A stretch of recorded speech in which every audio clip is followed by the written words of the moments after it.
जगदानन्दकन्दाय प्रणतार्ति हराय च नीलाचलनिवासाय जगन्नाथाय ते नमः। श्री झारेश्वर उच्च विद्यालय दशम श्रेणी अध्ययन करुवा समस्त छात्र छात्री मानक स्वागत करुच्ची एवं सेमानक शुभकामना करुच्ची। पिला माने आमे पूर्ववर्ती अध्याय आमे आमर गद्य भागर प्रथम विषय उपदेशामृतम आलोचना करथिले। तुमने अवश्य ताकू देखिथिबो एवं अध्ययन भली पढ़ी बुझी मन रखिथिबो। वर्तमान आमे आउ गोटे विषय गद्य भागर आलोचना करिवा। से विषय होछि सुशिष्य उपमन्यु। वर्तमान आमे गद्य विषय सुशिष्य उपमन्यु आलोचना करिवा। तुमने समस्ते पुस्तक लक्ष्य कर। सुशिष्य उत्तम शिष्य उपमन्यु थिले उत्तम शिष्य एवं से ही उत्तम शिष्य विषय रे आज आम एठारे आलोचना करिवा। व्यासदेव विरचितात् महाभारतम इति आर्ष ग्रंथात् इदम कथावस्तु आनीतम। यही उत्तम शिष्यंकर विषय वस्तु कौटु अणाଯାଇଛି? व्यासदेव रचित महाभारत आर्ष ग्रंथ वेद ग्रंथ। व्यासदेव रचित संस्कृत महाभारत को वेद बोली मध्य कहुए। से वेद आर्ष ग्रंथरु यही कथावस्तु को अणाଯାଇଛି। प्राचीन कालात् प्रचलितः गुरु शिष्ययोः सम्बन्धः अद्यापि अनुसरणीयः। प्राचीन कालात् बहु पूर्व कालरू प्रचलित गुरु शिष्ययोः सम्बन्धः यही गुरु शिष्यंकर पवित्र संपर्क बहु प्राचीन कालरू प्रचलित हेउछि। अद्यापि अनुसरण वर्तमान मध्य ताहा अनुसरणीय अटे। आज्ञा गुरुणाम अविचारणीया। आज्ञा गुरुणाम अविचारणीया। गुरु मानकर आज्ञा को आदेश को अविचार रे पालन करबा पई एठारे निर्देश दिया जायछि। पिला माने पिता माता एवं गुरुंकर आदेश को तुम माने अविचार रे पालन करबा उचित। तेणु एठारे मध्य कहगला जे आज्ञा गुरुणाम अविचारणीया। गुरुणाम आज्ञा गुरु मानकर आज्ञा को अविचार रे पालन करबा उचित। इति नीति ही अत्र प्रदर्शिता। यही नीति एठारे प्रदान करा जायछि। गुरु भक्ते शिष्यस्य निष्ठायाः च सुफलमस्याम कथायाम अनुभूयति। गुरु भक्ते गुरुमुठारी भक्ति आउ शिष्यर निष्ठा त्यागर सुफल कौन ताहा एठारे वर्णना करा जायछि। गुरुमुठारी भक्ति रखिबा तांकर निर्देश को आदेश को निष्ठार सहित पालन कले तार फल कौन हुए ताहा एठारे वर्णना करा जायछि। आसीत् धौम्यस्य ऋषेः उपमन्यु नाम शिष्य। आसीत् थिले धौम्यस्य ऋषेः उपमन्यु नाम शिष्य। धौम्यस्य ऋषेः धौम्य ऋषिंकर उपमन्यु नामक शिष्य। देखिपार विभक्ति कारक उपमन्यु नाम उपमन्यु नाम नाम अव्यय प्रयोगे उपमन्यु पद प्रथम होछि। धौम्यस्य ऋषेः ये षष्ठी भेद अच्छी। धौम्यस्य ऋषेः धौम्य ऋषिंकर शिष्य। तेणु पूर्वे धौम्य ऋषिंकर उपमन्यु नाम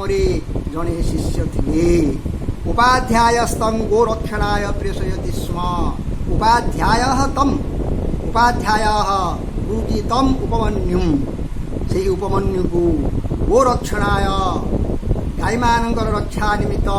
प्रेषयति स्म पठाई। गुरुजी उपमन्यु को गाई जगिबा पठाई। स उपाध्याय वचनात् दिवागाः रक्षित्वा सह उपमन्युः उपाध्याय वचनात् उपाध्याय वचनरे निर्देशरे दिवागाः रक्षित्वा दिवसरे गाई गुड़िकु गौगाबुगाह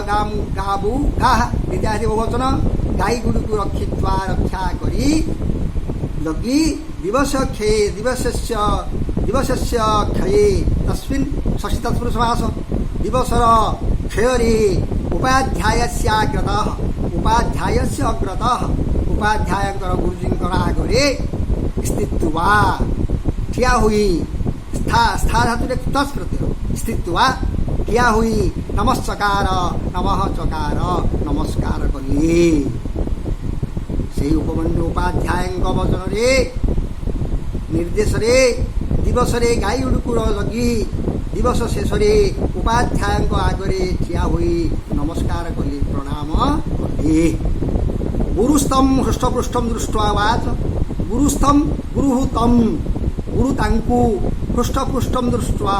पृष्ठम च द्वंद्व समास पृष्ठम च हृष्टपृष्ठ मोटा रोटा देखी दृष्ट्वा दृश्य धातु प्रत्यय दृष्ट्वा देखी उवाच गुरु उपमन्यु को मोटा रोटा देखी पचारि वत्स पुत्र केन वृत्तिम करोषि तुम्हें क्यों वृत्ति करुछ गुरुजी पचारि उपमन्यु गुरुं प्रत्यवादी उपमन्यु गुरुं प्रति अवादी उपमन्यु गुरु को कहले भक्षेण वृत्तिम करोमि भिक्षा वृत्ति अवलंबन करुछि भिक्षा मागुछि भिक्षा मागी बंचुछि तमुपाध्याय प्रत्युवाच तांको उपाध्याय कहले मह्यम अनिवेद्य भक्षं त्वया न भोक्तव्यं मह्यम अनिवेद्य ये निवेदन अर्थ चतुर्थी मते न जनाई मह्यम अनिवेद्य भक्षं त्वया न भोक्तव्यं तुम्हें तुम द्वारा भोजन करवा अनुचित बा तुम्हें भोजन करवा अनुचित भक्षं त्वया न भोक्तव्यं भू धातुरे भूच धातुरे तव्य प्रत्यय भोक्तव्यं तेणु गुरुजी कहले मते न जनाई तुम्हें भिक्षा करवा अनुचित ततः उपमन्यु तापर उपमन्यु तथा इति उक्त्वा सेहीपरि हेउ बोली कही गुरवे सर्वं भक्ष्यं निवेदय गुरवे निवेदन चतुर्थी सकल भिक्षा को निवेदन कले समर्पण कले उपाध्याय गुरुजी तस्मादेव तस्मादेव तांको ही एव निश्चार्थ अव्यपर एव सर्वं भक्ष्यम अगृहात् सकल भिक्षा को ग्रहण कले सब भिक्षा नहीं गले अथान्ये दिहु अथ अन्ये दिहु अथ यहाँ परे अन्य दिन सह अहनि गाः रक्षित्वा सह उपमन्यु अहनि दिवसरे गाः रक्षित्वा गाई गुड़िकु जग्गी रक्षित्वा ईशा मुखे गुरोः पुरतः स्थित्वा ईशायाः मुखे रात्रि मुखरे संध्या समय गुरोः पुरतः स्थित्वा गुरोः पुरतः पुरजोगर षष्ठी गुरुंकर आगरे गुरोः पुरतः गुरु का आगरे स्थित्वा स्था धातु तत् प्रत्यय स्थित्वा ठिया हुई नमस्कार कले से उपमन्यु दिवस गाई गुड़ी को जगी रात्र गुरुंक सम्मुखरे ठिया हुई नमस्कार कले तम उपाध्याय तम उपमन्यु से उपमन्यु को उपाध्याय तथापि हृष्टपृष्ठं दृष्ट्वा उवाच तथापि सेहीपरि हृष्टपृष्ठं च द्वंद्व समास दृष्ट्वा दृश्य धातुरे तत् प्रत्यय उवाच पचारिले सेहीपरि उपमन्यु को मोटा रोटा देखी गुरुजी पचारिले केन इदानीं वृत्तिं करोषि केन इदानीं वृत्तिं करोषि वर्तमान केउ वृत्ति करुछ गुरुजी पचारिले उपमन्यु उपाध्याय प्रत्यभाष उपमन्यु उपाध्याय को कहले भवते पूर्व भक्षं निवेद्य अपरंचरा निवेदन चतुर्थी आपण ठारे प्रथम भिक्षा को दे निवेदन करी समर्पण करी अपरंचरामि पुनर्बार मागुची पुणी थरे मागुची तेन वृत्तिं करोमि सही वृत्ति करुछि तम गुरुहु प्रत्यवदात् तम गुरुहु तम उपमन्युम गुरुहु प्रत्य गुरु कहले नैतत् न्यायम न एतत् न्यायम यह न्याय नुह यह ठीक नुह एतेन अन्येषां भक्षोपजीविनां मृत्योपरोधं करोसि एतेन याद्वारा अन्येषां भक्षोपजीविनां अन्य भिक्षा उपजीवीमानଙ୍କର ଯେଉଁମାନେ କି ଭିକ୍ଷା ଦ୍ୱାରା ଜୀବନଯାପନ କରନ୍ତି ସେମାନଙ୍କ ବୃତ୍ତିକୁ ତୁମେ ଅବରୋଧ କରୁଛ ଏବଂ ନ କର୍ତ୍ତବ୍ୟମ୍ ଏହିପରି କରିବା ଅନୁଚିତ କ୍ରୁ ଧାତୁରେ ତବ୍ୟ ଗୁରୁଜୀ କହିଲେ ଏହା ନ୍ୟାୟ ନୁହଁ ଏହାଦ୍ୱାରା ଅନ୍ୟ ଭିକ୍ଷା ଉପଜୀବୀମାନଙ୍କର ବୃତ୍ତିକୁ ତୁମେ ଅବରୋଧ କରୁଛ ତେଣୁ ଏହା କରିବା ଅନୁଚିତ ଅଥ ଉପମନ୍ୟୁଃ ବୃତ୍ତ୍ୟର୍ଥମ୍ ଅଥ ଏହାପରେ ଉପମନ୍ୟୁଃ ବୃତ୍ତ୍ୟର୍ଥମ୍ ବୃତ୍ତି ନିମିତ୍ତ ଯାନ୍ ଉପାୟାନ୍ ଅକୁରତ୍ ଯେଉଁ ଉପାୟକୁ କଲେ ଗୁରୁସ୍ତମ୍ ସର୍ବେଭ୍ୟଃ ନ୍ୟବାରୟ ଗୁରୁ ତାଙ୍କୁ ସର୍ବେଭ୍ୟଃ ସକଳ କାର୍ଯ୍ୟ ନିବାରଣ କଲେ ଏବଂ ପ୍ରତିସିଦ୍ଧ ଏହିପରି ସକଳ କାର୍ଯ୍ୟ ନିବୃତ୍ତ ହୋଇ ସହ କଦାଚିତ୍ ଅରଣ୍ୟେ ସହ ଉପମନ୍ୟୁଃ କଦାଚିତ୍ ଅରଣ୍ୟେ ଥରେ ଜଙ୍ଗଲରେ କ୍ଷୁଧୟାରୁତ ତୃତୀୟା ତତ୍ପୁରୁଷମାସ କ୍ଷୁଧାରେ ଆତୁର ହୋଇ ଭ୍ରମନ୍ ଗଚ୍ଛନ୍ ଭ୍ରମ ଧାତୁରେ ଶତ୍ରୁ ପ୍ରତ୍ୟୟ ଭ୍ରମନ୍ ବୁଲୁ ଯାଉ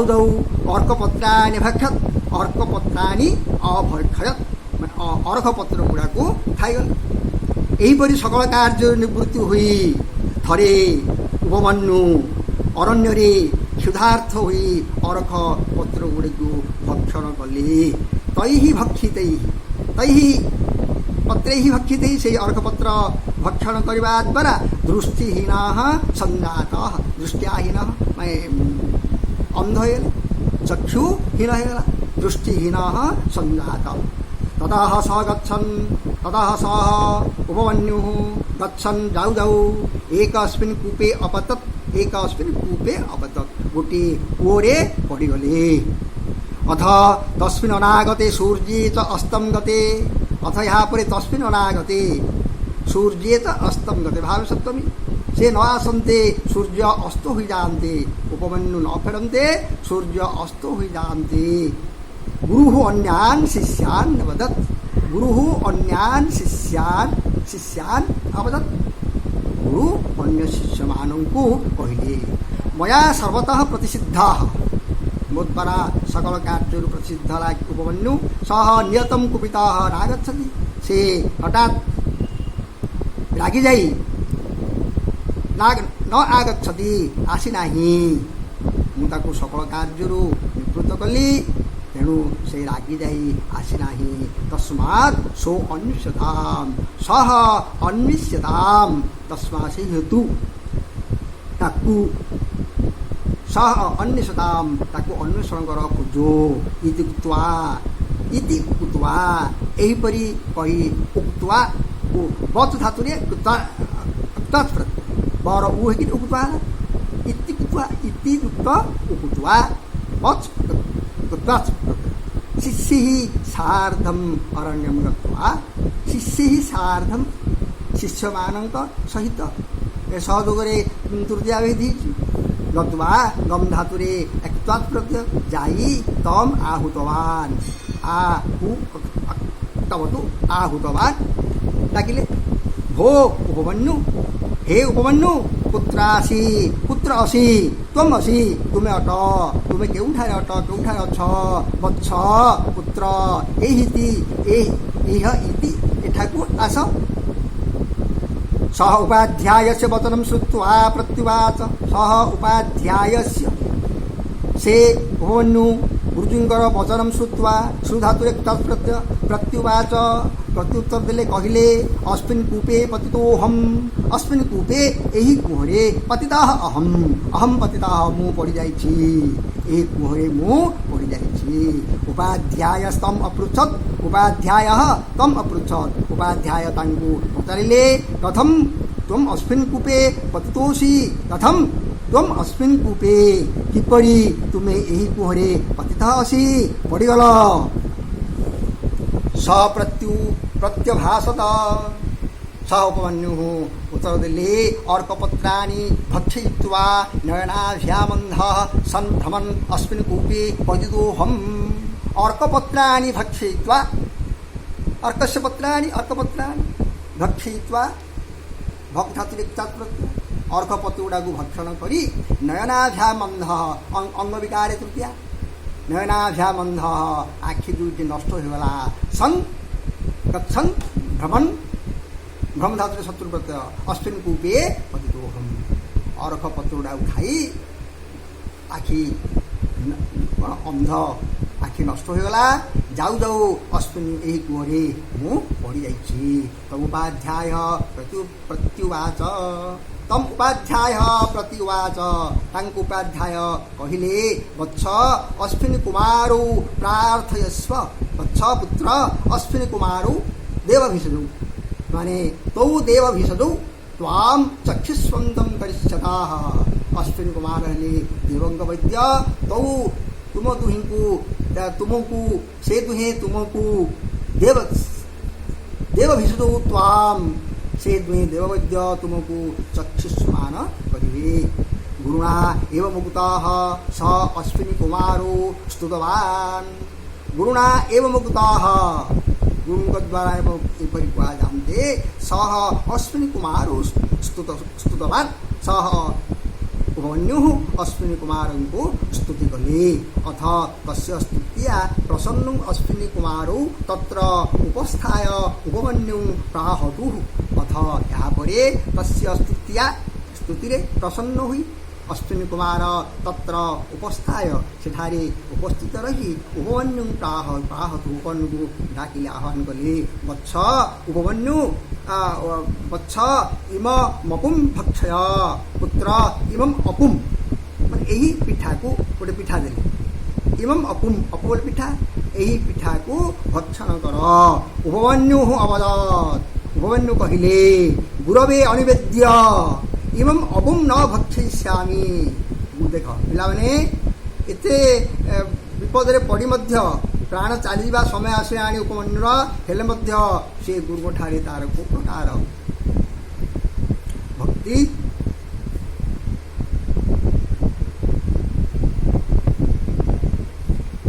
निष्ठा रही गुरवे अनिवेद्य एवं अपुम न भक्षयामी मु गुरु को न जनाई यही पिठा को खाइबी नहीं अथ अश्विनी कुमारो आहतु यापरे अश्विनी कुमार दुहे कहिले वत्स पुत्र आवाम ते अनया गुरुभक्त्या अतीव प्रीतो स्व आवाम आम दुहे तुमर यहीपरि अनन्य गुरुभक्ति रे अतीव प्रीत होइछु संतोष होइछु दुष्मान चक्षुष्मान भव तुम्हें चक्षु प्राप्त हुआ श्रेयस्ते भविष्यति श्रेयः ते भविष्यति तुम्हारा मंगल हो यशस्वी भव कीर्तिवान हो यहीपरि आशीर्वाद देले के अश्विनी कुमार ततः उपमन्युः लब्धचक्षुः उपाध्यायं निकषा आगत्य प्राणमत् सर्वम् अवदं च ततः तापरे उपमन्यु लब्धचक्षुः चक्षु लाभ करी उपाध्याय निकषा शब्द जोड़ दिया उपाध्याय निकट आगत्य आसी आगत्य आसी प्राणवत् प्रणाम करी सर्वम अवदं च सकल कथा जणिले उपाध्याय तस्मिन् प्रीतिमान भूत्वा अवदत् उपाध्याय तंगठारी खुशी हुई भूत्वा भूधातुरिक्त अवदत् कहिले वत्स अश्विनी कुमारो यथा प्राहतु वत्स अश्विनी कुमार जहाँ कहिले तथा ते श्रेय भविष्यति सेहीपरि तुमर मंगल हेउ सर्वे विदाः सर्वाणि धर्मशास्त्राणि ते प्रतिभास्यन्ति सर्वे वेदाः सकल वेद सर्वाणि धर्मशास्त्राणि सकल धर्मशास्त्र तुमठारे प्रतिभात हेउ तुमठारे प्रकाशित हेउ तुम एव सर्वशास्त्रज्ञ भविष्यति तुम्हें ही सकल शास्त्र ज्ञाता हेव उपाध्याय वचनात् उपमन्युः तथैव अभवत् उपाध्याय वचन रे उपमन्यु सेहीपरि हेले ଅତଃ ସାଧୁ ଗୁତମ ଗୁରୁ ଭକ୍ତିଆ କିଂ ନ ସିଦ୍ଧ୍ୟତି। ଏଣୁ ଉତ୍ତମ ଭଲ ଭାବରେ କୁହାଯାଇଛି ଗୁରୁଙ୍କ ଠାରେ ଭକ୍ତି ଥିଲେ କ'ଣ ନ ସିଦ୍ଧ ହୁଏ। ତେଣୁ କୁହାଗଲା ଗୁରୁ ଭକ୍ତିଆ କିଂ ନ ସିଦ୍ଧ୍ୟତି। ପିଲାମାନେ ଏ ବିଷୟଟିକୁ ମୁଁ ପଢ଼ି ତୁମମାନଙ୍କୁ ବୁଝେଇଲି। ତୁମେ ଆଗକୁ ପୁନର୍ବାର ପଢ଼ି ଭଲ ବୁଝିବ। ତାପରେ ଆର ପ୍ରଶ୍ନ ଆଲୋଚନା କରିବା। ଆଜି ଏତିକି ଥାଉ। ବୁଲାବୁଲି ନକରି ଘରେ ବସି ଯାହା ତୁମକୁ ମୋବାଇଲ ମାଧ୍ୟମରେ ଦିଆଯିବ ତୁମେ ତାକୁ ଟିକେ ଭଲ ଭାବରେ ପଢ଼ାପଢ଼ି କରି ଖାତାରେ ଲେଖିକି ରଖ। ତୁମ ସହିତ ପୁନର୍ବାର ସାକ୍ଷାତ ହେଲେ ଭଲ ଭାବରେ ଆଲୋଚନା କରାଯିବ।